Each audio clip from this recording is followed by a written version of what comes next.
el archivo de la Stasi en Berlín. Aquí se conservan millones de reliquias del extinto Ministerio de Seguridad del Estado. Actas, informes, fotos, ficheros. Entre los singulares legados personales del jefe del servicio secreto de la RDA, Erich Mielke, se encuentra un álbum de fotografías encuadernado en rojo, con imágenes de uno de los momentos más decisivos de su carrera: la construcción del Muro de Berlín, llamado oficialmente Muro de Protección Antifascista. El álbum contiene fotos del 13 de agosto de 1961 y las semanas posteriores. Su estado deja entrever que fue hojeado con frecuencia. La erección del muro, a ojos de Erich Mielke, fue un éxito. Tras el 13 de agosto, la situación demuestra que la construcción de un muro de protección antifascista es adecuada y beneficia a los ciudadanos de la RDA. La clase trabajadora ha conquistado el poder y jamás se lo dejará arrebatar.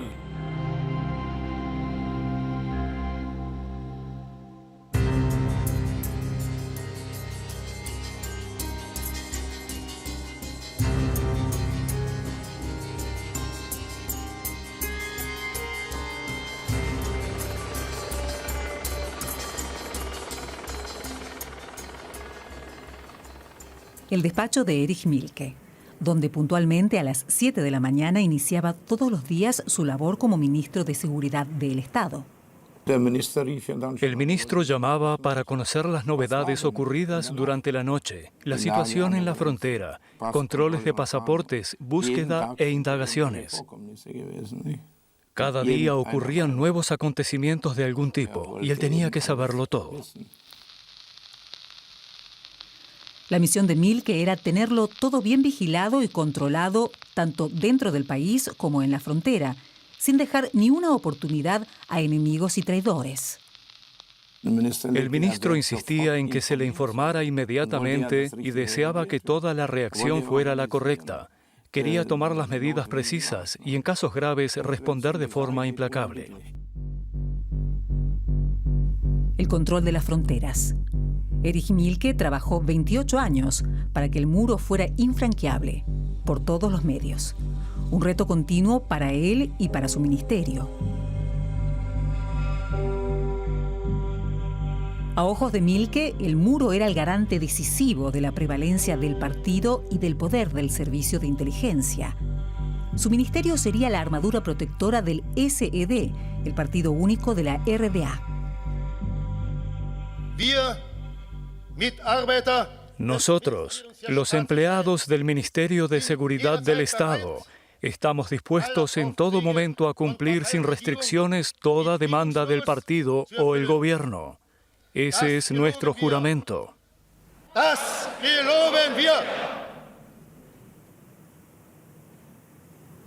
El Ministerio de Seguridad del Estado cobró importancia a la vez que el muro. Sus tareas fueron creciendo. La vigilancia se diversificó e hizo omnipresente. La Stasi adquirió unas dimensiones gigantescas.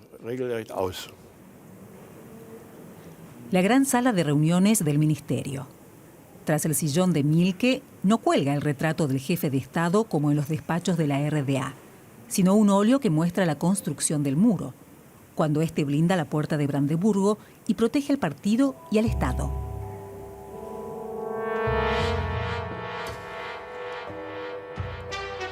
...13 de agosto de 1961 en Berlín. Imágenes que dieron la vuelta al mundo. Más de 2 millones de ciudadanos habían abandonado previamente la RDA, poniendo a esta al borde del colapso. Para los dirigentes del SED, el blindaje de la frontera en Berlín debía resolver ese problema definitivamente. 2 días antes, Mielke informa a sus más estrechos colaboradores del proyecto de inmediata realización. La clave que empleó la Stasi fue Operación Rosa. Las actas ultraconfidenciales de la reunión indican: hoy se inicia una etapa en el trabajo de inteligencia. Vamos a tomar medidas contra las fugas de nuestra república. Mientras, las tropas de asalto de la RDA, la policía fronteriza y brigadas de trabajadores que erigen el muro se despliegan y cierran las fronteras entre sectores. El MSE trabaja en la sombra como ejército oculto.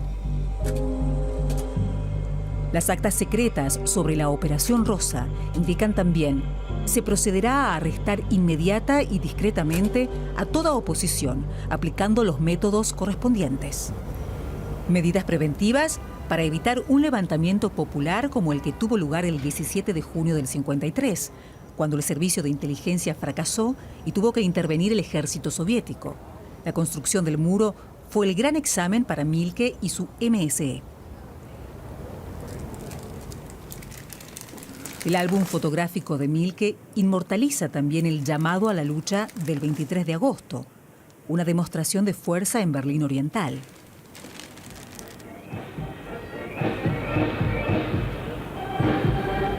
Walter Ulbricht, el presidente del partido, seguido por Erich Honecker, entonces responsable de la construcción del muro.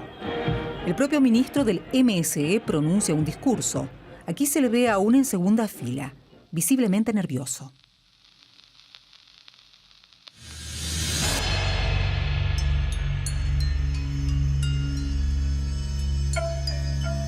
A pesar de la orden de disparar, las fugas a Berlín Occidental no cesan. Aún quedan huecos entre el alambre de espino. Aún puede saltarse desde las casas limítrofes. Los efectivos desplegados en la frontera están desbordados. Mielke interviene. Como ministro, yo debo cumplir mejor que nadie. Soy el responsable de la seguridad en el país. Y si el partido toma una decisión, esa decisión es para mí la ley que debe imponerse con toda severidad y firmeza.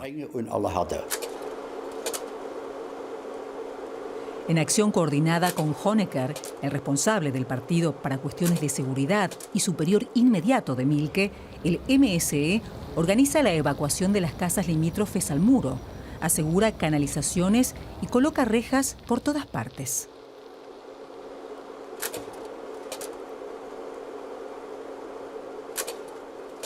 Se vigilan estrechamente no solo intentos reales, sino cualquier anhelo de fuga. Debíamos garantizar que el interior estuviera tranquilo, algo que no se logró hasta el 61, porque la frontera estaba abierta. Ahora esto era una tarea seria. Había que evitar a toda costa las violaciones de fronteras o las fugas.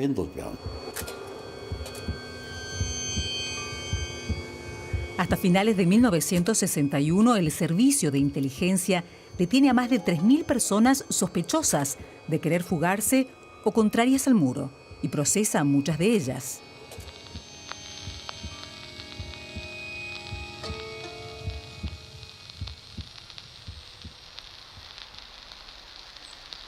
Un problema candente en los primeros meses fueron las fugas de policías de fronteras, los mismos que debían impedirlas.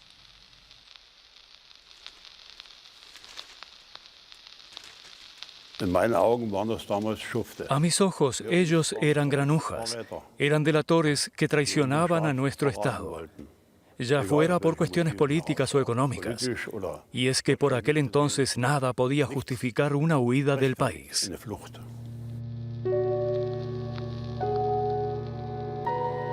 ¿Quién es quién? Para Mielke, la pregunta básica, que a su juicio solo podía responder el Ministerio de Seguridad del Estado.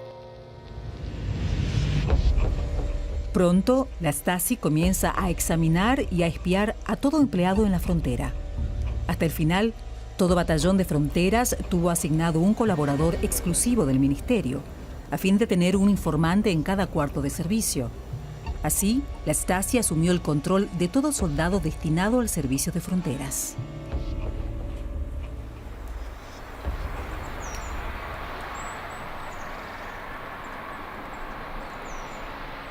Apenas unos meses tras erigirse el muro, Erich Mielke desembarca en su nuevo cuartel general. En la sala de entrada hace guardia el gran ídolo de Mielke, Felix Dzerzhinsky, fundador de la Checa, la policía secreta soviética. A pesar de los éxitos logrados, Mielke continúa exigiendo extrema atención. Die Republik fluchten Se han liquidado prácticamente todos los intentos de fuga, pero sería un error suponer que el enemigo está por ello inactivo. Sucede más bien que, a causa de nuestras medidas, los ultras de Bonn y los agentes de la OTAN persiguen sus criminales objetivos por medios y métodos más refinados. La fortificación de fronteras hizo más difícil atravesar el muro, y espectaculares fugas por túneles comenzaron a causar problemas al régimen del SED y con él a Mielke. Liquidar a los topos. Esa fue la misión encomendada a una unidad especial del MSE, cuyas pesquisas sirvieron para eliminar galerías subterráneas denunciadas o descubiertas, cavar trincheras de bloqueo, túneles antifugas, colocar micrófonos y sensores de movimiento. El servicio secreto de Mielke intentó atraer denunciantes del este y el oeste para infiltrarlos en los grupos que ayudaban a los fugitivos. Era como una guerra. Cada fuga era una derrota. La frontera no estaba bien blindada. No sabíamos nada de los que intentaban huir. Y cuanto más eran estos o más activos se mostraban, mayor era la sensación de derrota y de fracaso.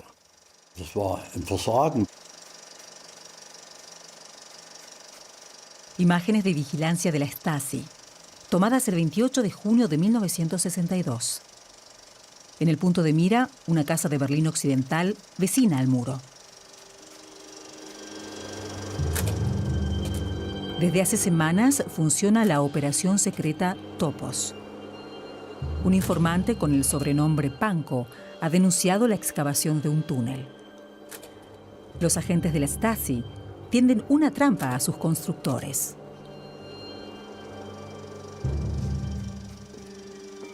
La acción comienza con soldados de frontera que rellenan de arena el agujero bajo el que suponen el túnel, mientras que por el lado oriental, la policía espera a los occidentales que ayudan a la fuga.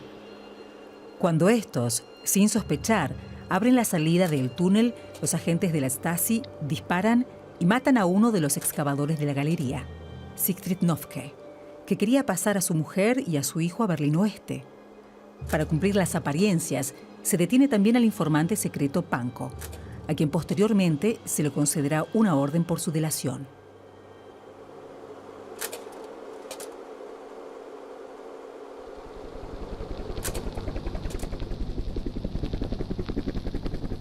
Pero a pesar de todos los medios, los cazatúneles de Mielke no logran en un principio dominar la situación. A comienzos de octubre de 1964, 57 personas logran huir en la Bernauer Straße a través de una galería subterránea, la mayor fuga por túnel en la historia del muro. Cuando los que ayudan a los fugitivos se retiran, se descubre el túnel. Se produce un intercambio de disparos en el que muere el soldado Egon Schultz de la RDA.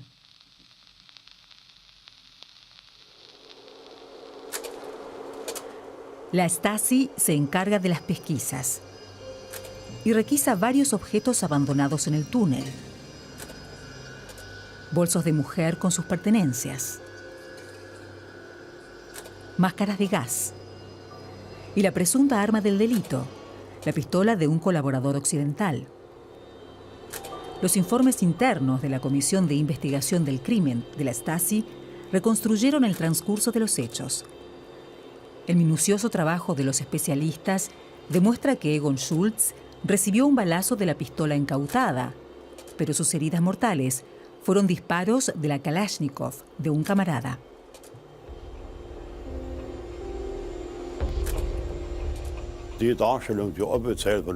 La versión que difundimos oficialmente fue que los cavadores del túnel habían asesinado a Egon Schultz.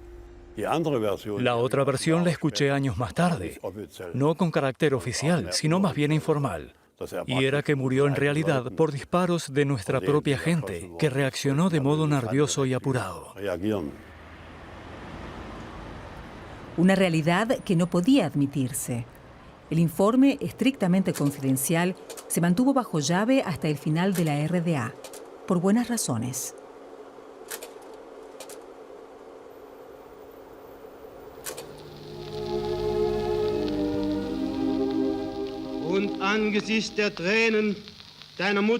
Viendo las lágrimas de tu madre, que llora a su amado hijo, acusamos ante el mundo entero a tus asesinos, los que te dispararon y sus cómplices de Berlín Oeste y de Bonn. Entre los asistentes al sepelio se halla también Erich Mielke, el comodín de Honecker. Su maniobra de desacreditar como asesinos a los cavatúneles da buen resultado. Los ayudantes de fugas pierden simpatías y apoyos en Alemania Occidental. Una tras otra, se le otorgan a Mielke nuevas tareas con el objetivo de blindar mejor la frontera. El Ministerio de Seguridad ahora es responsable no solo de las fugas subterráneas, sino también de las que ocurren a plena luz del día. Los pasos fronterizos aún tienen problemas de seguridad en entradas y salidas de ciudadanos occidentales, diplomáticos, militares o personas con permisos especiales.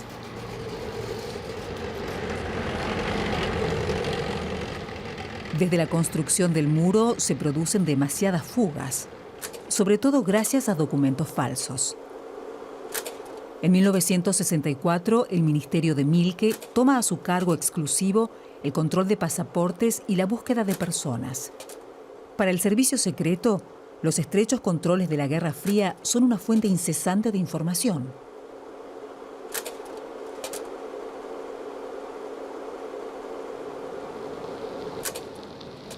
Todos los que atraviesan ahora la frontera dejan huella en los registros de la Stasi. Por ejemplo, los 4,5 millones de cruces que hubo en los años 60 gracias a un acuerdo por el que los berlineses occidentales podían visitar a sus parientes de Berlín del Este en días festivos. Todos son controlados por agentes del MSE de apariencia afable y amistosa, camuflados con uniforme de la Guardia Fronteriza. Para los ciudadanos de la RDA, la frontera permanece cerrada. A pesar de ello, algunos siguen intentando fugarse, justo aquí, en los puntos más sensibles del telón de acero. Cada violación de la frontera iba seguida de una evaluación. En base a ellas, el Ministerio de Seguridad Estatal creó grupos de trabajo para mejorar técnicamente las fronteras con métodos probados y de eficacia demostrada. En espacios de prueba ultra secretos, la Stasi documentaba sus ensayos con nuevos sistemas de blindaje para toda eventualidad, incluso barreras antitanques.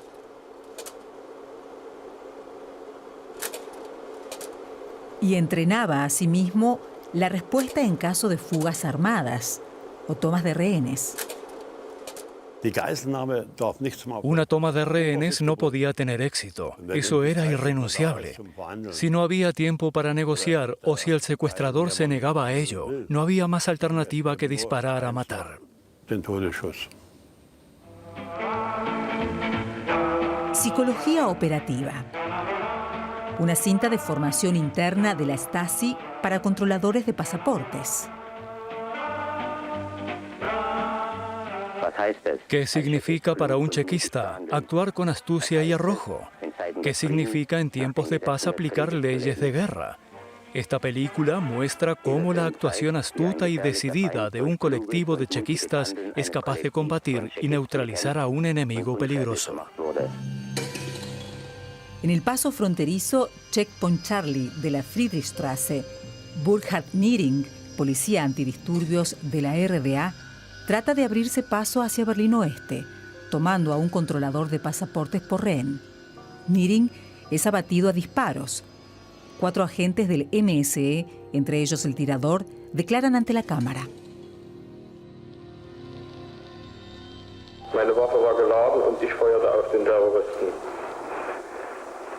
Tenía el arma cargada. Le disparé al terrorista y este se derrumbó. Eso te deja asustado y con las piernas un poco flojas. Pero por otro lado, tenemos el orgullo de haber cumplido como chequistas una acción de combate en la frontera contra el imperialismo.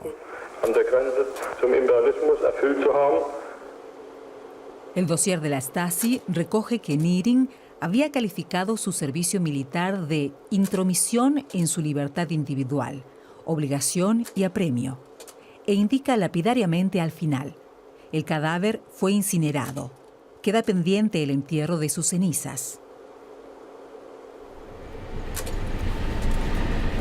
Cuando se rueda la película de la Stasi, los controles fronterizos prosiguen, ya rutinariamente, como si no hubiera sucedido nada.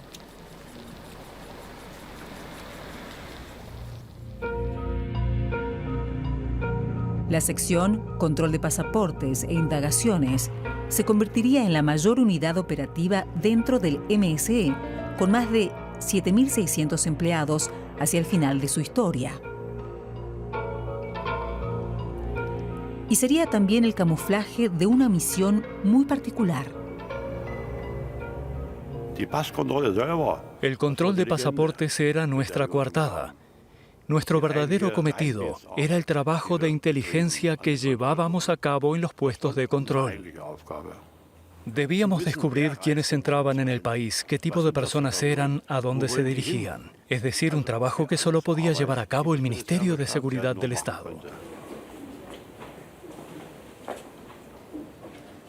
Lo que a la mayoría de los viajeros les parecen charlas inofensivas, para la Stasi eran la filtración operativa del tránsito de viajeros.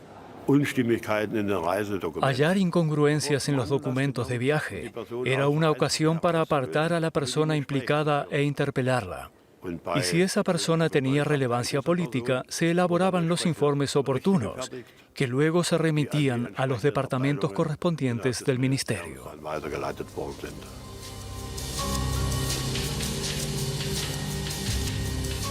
Millones de personas acaban así en los ficheros de la Stasi. Son segregadas o registradas para poder recurrir a ellas como informantes y pueden implicar sin saberlo a personas de su entorno. Buenos días, control de pasaportes. Era el saludo de la Stasi.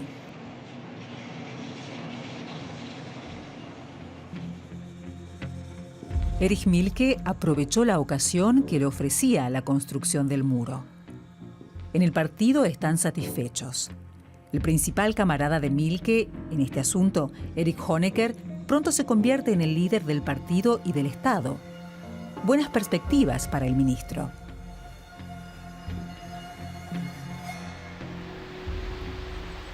Con la política de distensión entre Alemania Oriental y Occidental a principios de los años 70, las tareas de los empleados de la Stasi se ampliaron enormemente. En el Tratado Fundamental, la República Federal reconoce a la RDA como un Estado independiente y acepta la inviolabilidad de su frontera. Ahora se habla de relaciones normales y de buena vecindad entre ambos estados alemanes. Por un lado, había que preservar el muro, psicológica y físicamente. Y, por otro lado, queríamos mostrarnos como abiertos al mundo. Para nosotros significaba cada vez más trabajo. Todo lo que supusiera una relajación era peligroso para nosotros. El acuerdo sobre el tránsito pretende agilizar los desplazamientos entre Alemania Occidental y Berlín Occidental, pero también facilita la posibilidad de esconder a ciudadanos de la RDA en vehículos occidentales para sacarlos de forma ilegal a través de la frontera. La tarea de quienes ayudaban a huir a los que se había acusado de trata de personas toma un nuevo impulso inesperado. Esas bandas organizaban fugas mediante los métodos más variados. Por ejemplo, abrían escotillas secretas en los camiones para que entraran polizones sin vulnerar el precinto aduanero de las puertas. Manipulaban esos precintos o simplemente ocultaban personas en el maletero de automóviles.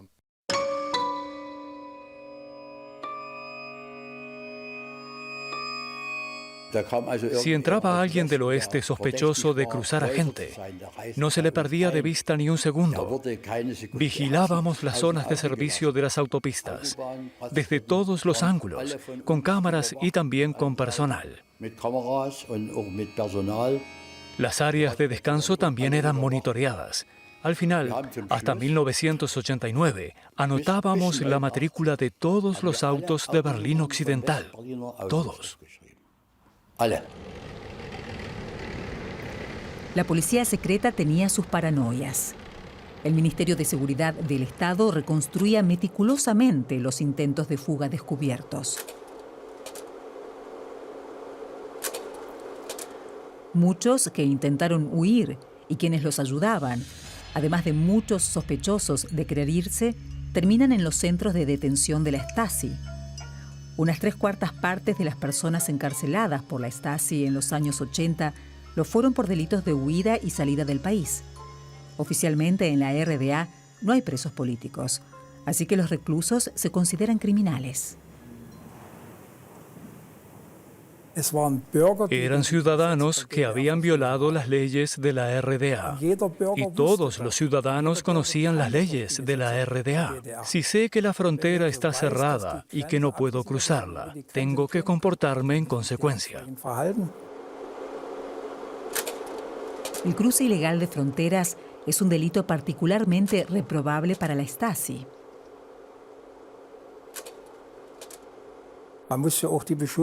Y hay que tratar al acusado en consecuencia.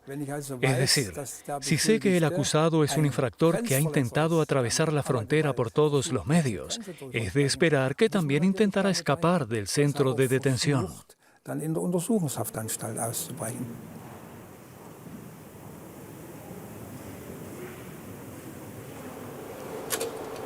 Los presos nunca saben cuándo serán interrogados. Quienes les tomaban declaración también son de la Stasi. Como decía Mielke, nosotros nos encargamos de los enemigos.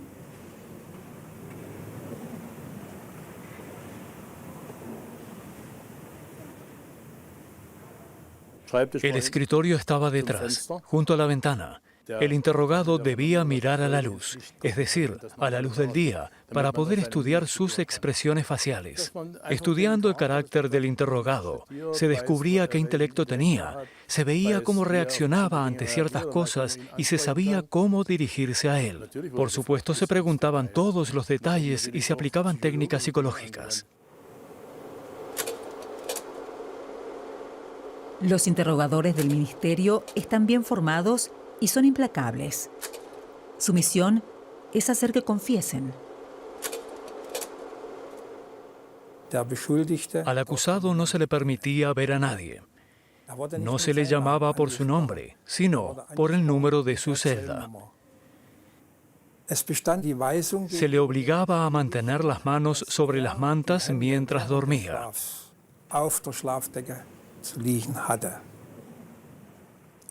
Y al menos cada 20 minutos se encendía la luz por un momento y se apagaba de nuevo.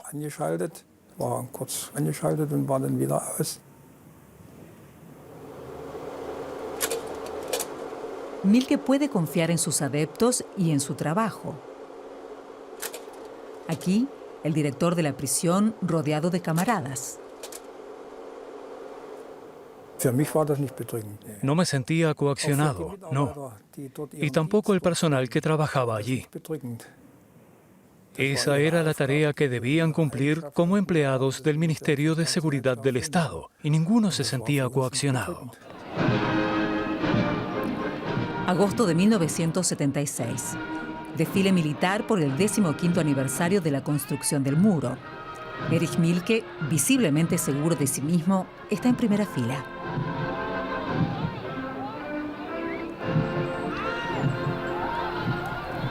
La RDA hace alarde de su política de distensión, pero precisamente esta provoca que la Stasi se convierta en un aparato de vigilancia exhaustivo. En 1980, la Stasi tenía unos 80.000 empleados, es decir, se había duplicado en apenas 10 años.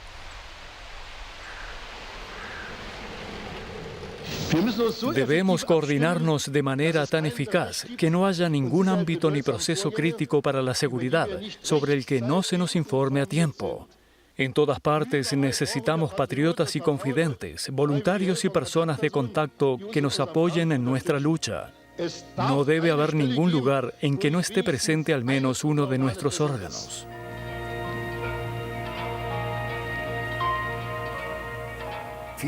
Muchos ciudadanos de a pie colaboraban observando y aguzando los oídos. ¿Quién se interesaba por el oeste?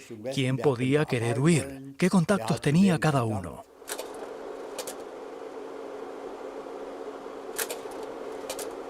Toda pista, por insignificante que sea, se investiga. Se generaliza la vigilancia telefónica y postal. Todo se analiza.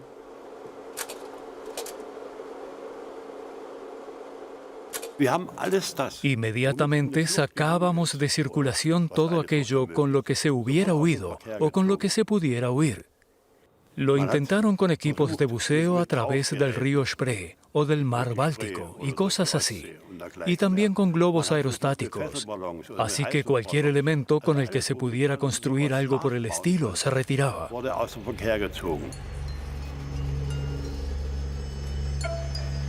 Más del 90% de los intentos de huida se descubren y se frustran antes de que se lleven a cabo. Muy pocos se arriesgan ahora a llegar a la franja de la muerte.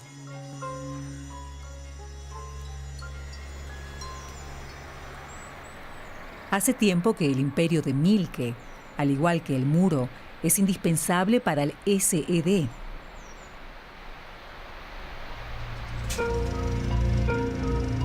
Grabaciones internas del 30 aniversario de la Stasi, en 1980. Erich Mielke, ascendido por Honecker a general del ejército, está en la cima de su poder.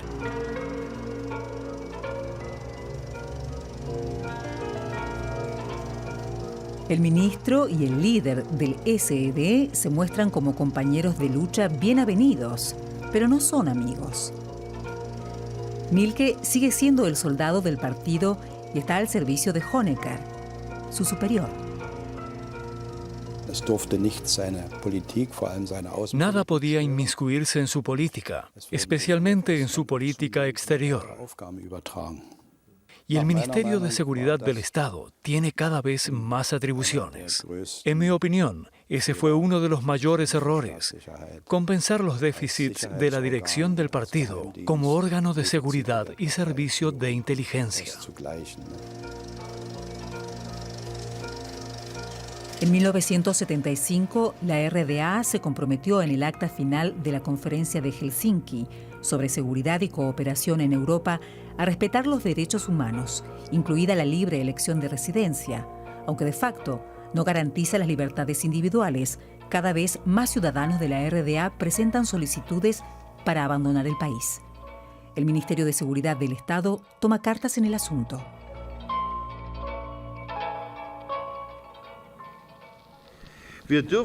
No debemos dejarnos sorprender por estas fuerzas, sino mantener la situación bajo control en todo momento, particularmente en la pronta identificación de potenciales solicitantes para poder aplicar una mayor prevención.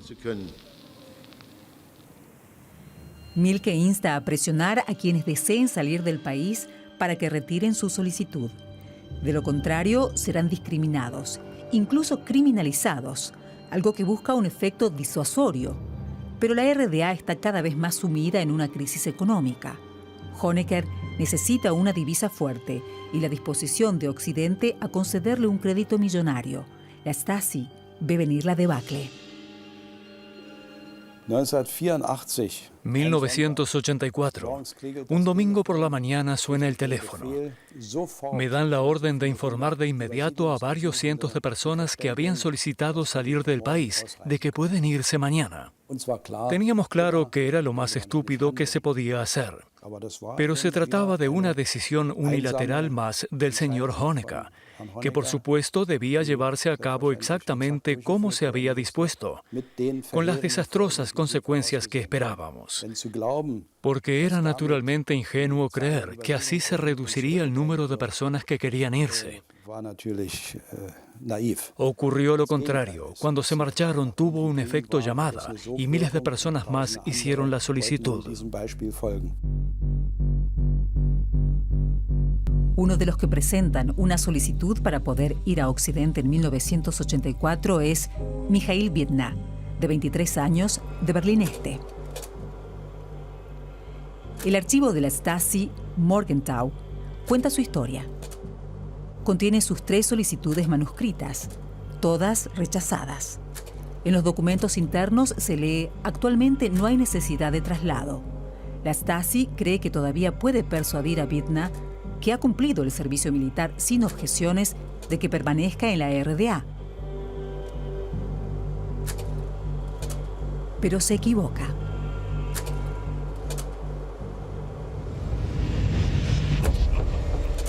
El 24 de noviembre de 1986, Mikhail Vidna intenta cruzar la franja de la muerte. Recibe 32 disparos y muere subido en lo alto de su escalera, apoyada en el muro. Un caso delicado para Mielke. 3 días antes, 2 fugitivos ya habían sido asesinados a tiros junto al muro. Y se acerca la celebración del 750 aniversario de la fundación de Berlín, en la capital de la RDA. Honecker y Mielke temen una ola internacional de protestas contra la orden de disparar y deciden ocultar la muerte de Vidna a toda costa.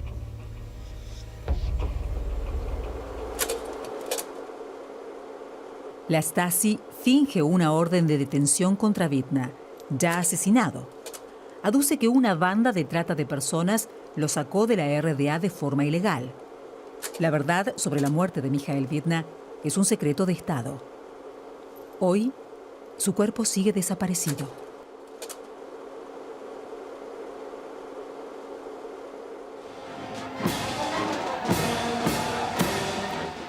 El 750 aniversario en Berlín Oriental se celebra sin incidentes para los dirigentes de la RDA.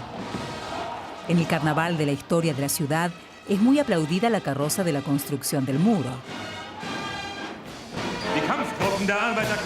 Los grupos de combate de la clase obrera protegieron la puerta de Brandeburgo, una imagen que dio la vuelta al mundo.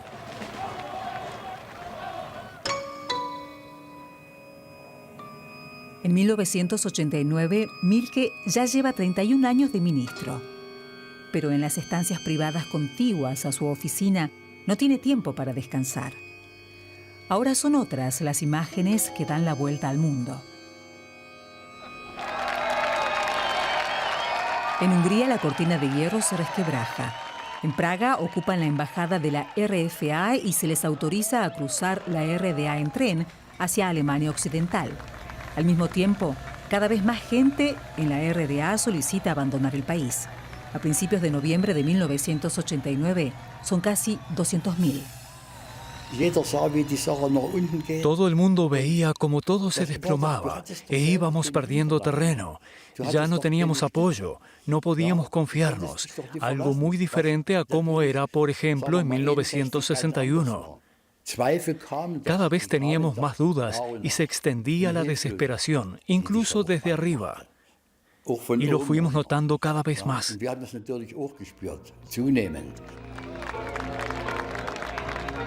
Aún así, la dirección del SED ignora la crisis y en octubre de 1989 se celebra asimismo y el 40 aniversario de la RDA.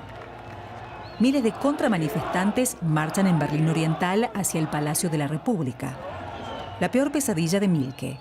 ¿Qué pasará si tratan de llegar a la puerta de Brandeburgo? Al muro.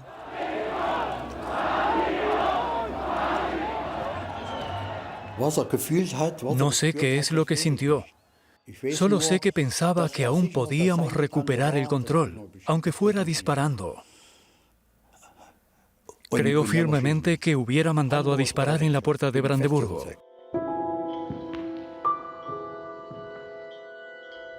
La protesta no llega a la puerta de Brandeburgo. Pero en las semanas siguientes, cada vez más personas salen a las calles, exigen reformas, elecciones libres y libertad de desplazamiento. El SED y la Stasi intentan mantener el control con un nuevo decreto que levantaba las restricciones para cruzar la frontera. Un pequeño error al anunciarlo tiene consecuencias inesperadas. Por lo que yo sé, entra en vigor de modo inmediato, sin demora. En la noche del 9 de noviembre, cada vez más personas acuden al paso fronterizo de Bornholmer Straße para comprobar si es verdad lo que han oído en la televisión. Harald Jäger, el teniente coronel responsable del Ministerio de Seguridad de Estado, que termina dejando abiertas las barreras, está solo. Ningún superior da órdenes. la cúpula política y militar ha desaparecido.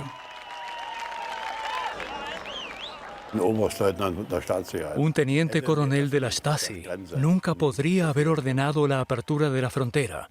No estaba previsto que pudiera llegar a ocurrir, así que no había formación para un caso así.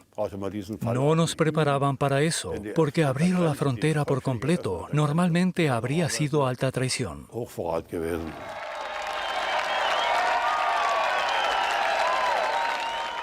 Abrieron la frontera las decenas de miles de personas que teníamos enfrente. Si no hubieran estado allí, no la habría abierto. Todavía no está claro dónde estaba Erich Mielke esa noche. 4 días después de la caída del muro de Berlín, da su primer y último discurso en la Volkskammer, el parlamento de la RDA. Pero si los amo a todos, a todas las personas, los amo. Lo hago todo por ustedes. En 1992, Erich Mielke fue acusado como corresponsable de la orden de disparar junto al muro. El juicio se suspendió por su incapacidad de enfrentarlo. Murió en mayo de 2000.